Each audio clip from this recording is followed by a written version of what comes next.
Hello everybody, this is Wolfang.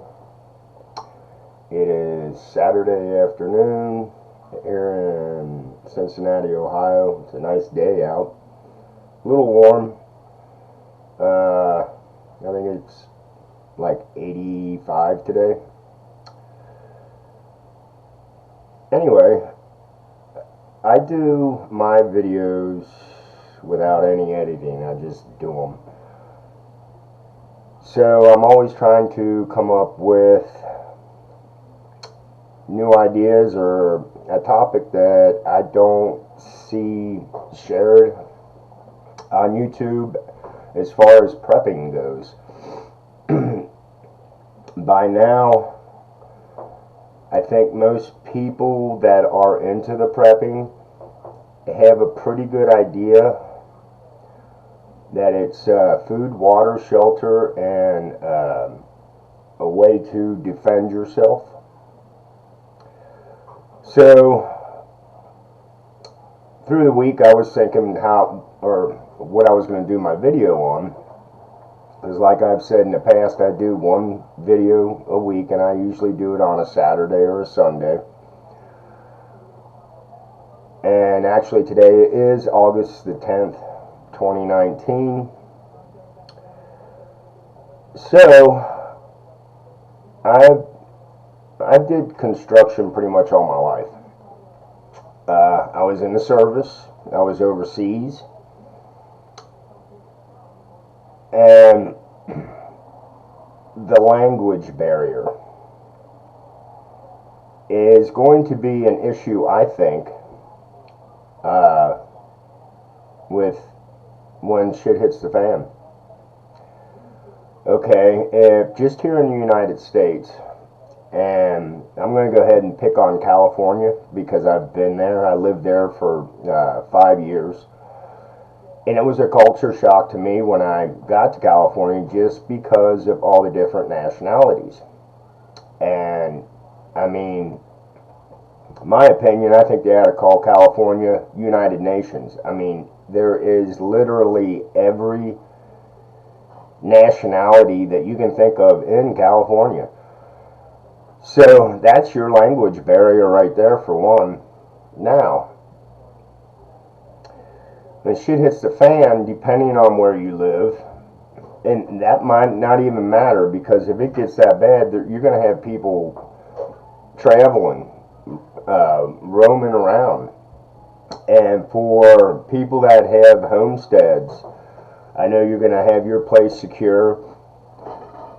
But my question is, what do you do if a group of people, let's go with a number 5. 5 people show up and they don't speak your language, and obviously you don't speak theirs, and they're looking for either some water or some food, medical attention.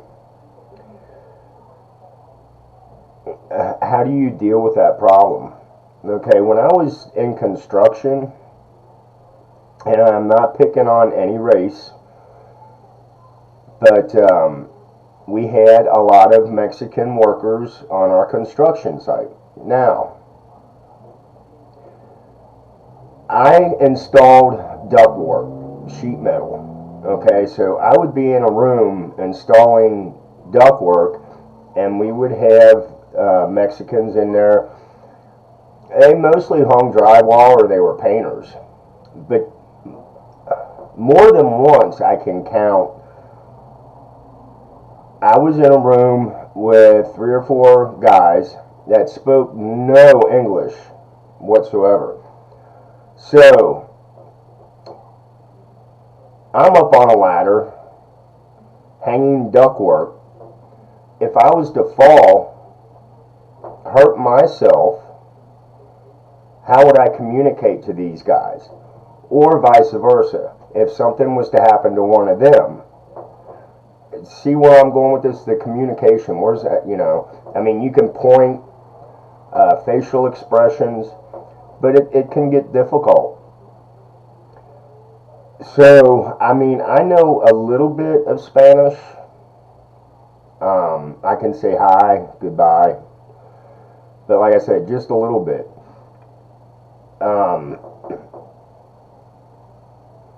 So should maybe we practice up on certain languages? I know here in Cincinnati we have Mexicans, we have some people that are from India. There's actually a couple of people at my job that are from Nigeria. And there's, once again, your workplace.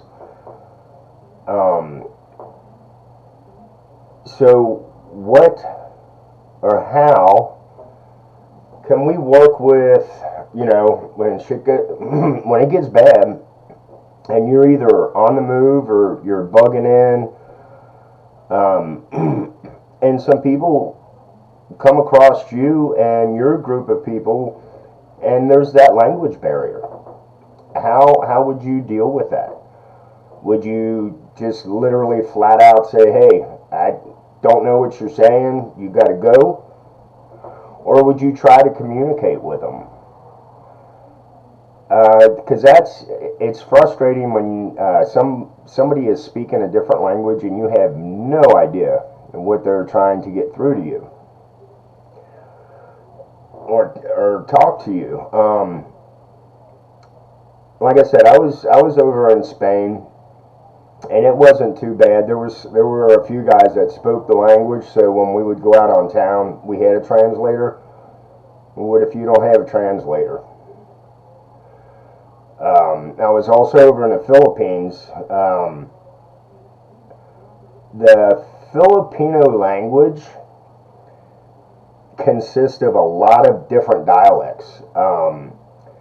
I think the language that with the people that I was with over in the Philippines was Tagalog, and it's a mix of Spanish and their language. So it wasn't too difficult, but okay. This is the best example I can use. Okay, in Spanish, the word pendejo means idiot. Okay, but over in the Philippines, the word pendejo has a totally different meaning to it, and it's not a good one. It's worse than idiot. So, and I learned that the hard way. I was being silly with the family, and I was like, we were actually driving, and somebody cut us off or whatever, and I was like, oh, pendejo, and they're like, no, no, no, no, and they explained to me over in the Philippines what that word means. I'm not going to share it here, but anyway, if there's anybody out there that knows, they understand. But like I said, it's the language barrier. When shit hits the fan, how would you deal with it? Would you just totally ignore it, or would you actually try to communicate with the people? You've got your body language, you have your facial expressions, but still at the same time, you see a group of people coming towards you and they don't speak English, or maybe I should say they don't speak your language, and they're talking at you, and you're like, I have no clue what you're saying. How do you work with that? And are you willing to work with that? Because everybody's going to be on a different stress level when shit hits the fan. There's going to be itchy trigger fingers out there. But like I said, I just, the videos that I do on prepping, I am not an expert. Once again, I am not a nurse, I am not a doctor, I'm not a lawyer. I'm just a average Joe, ex-military grunt. So I guess, if you've got street smarts, that might help. Also, like I said, the body language. But for the most part, like in my area, we do have a lot of Mexicans, and it wouldn't be too difficult to communicate with them. Now, people that are from India or other nationalities that I've never really, I don't, Pakistan, I don't know how to speak that language. And what if this, okay, we don't have a homestead, I live in an apartment, we would definitely bug out. But I know there's quite a few people out there that have homesteads. And if it gets that bad and you have people roaming looking for shelter, or even just looking for other human contact, and a group shows up on your land or near your property, and like I said, they don't speak your language, how would you deal with that? Or would you deal with it?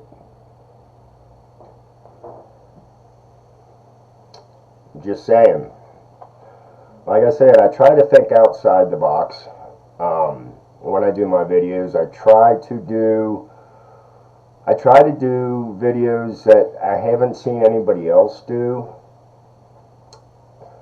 So, like I said, I was thinking about the language barrier because it's around us, especially here in the States, because we have such a mixed group of people. And like I said, California, that was a culture shock when I moved out there.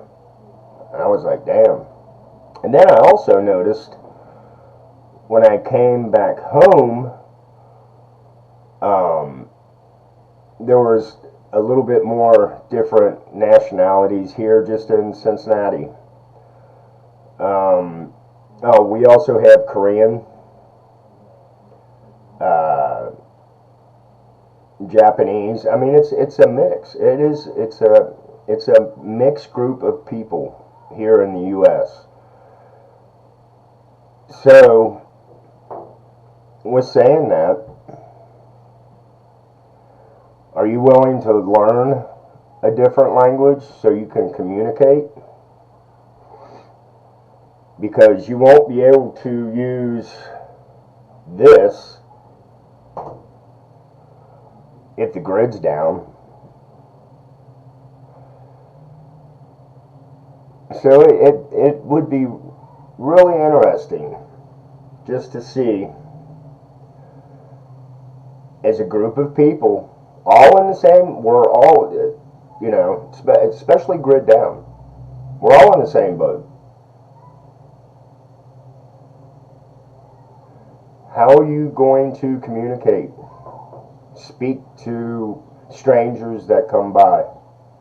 Tell them, no, hey, you can't, you can't come on my property. You have to move along. The language barrier. I'm going to go ahead and say it. Think about it. What would you do, or how would you even try to communicate with somebody that doesn't speak any English? And they're trying to tell you that they mean you no harm, or maybe they just want directions, or maybe they just want to know what the hell is going on. It'd be kind of tough. Anyway, like I said, think about it. I hope everybody has a good weekend. Stay cool if you can, because like I said, it is a little warm. And if you do know a different language and you haven't used it in a while, maybe brush up on it.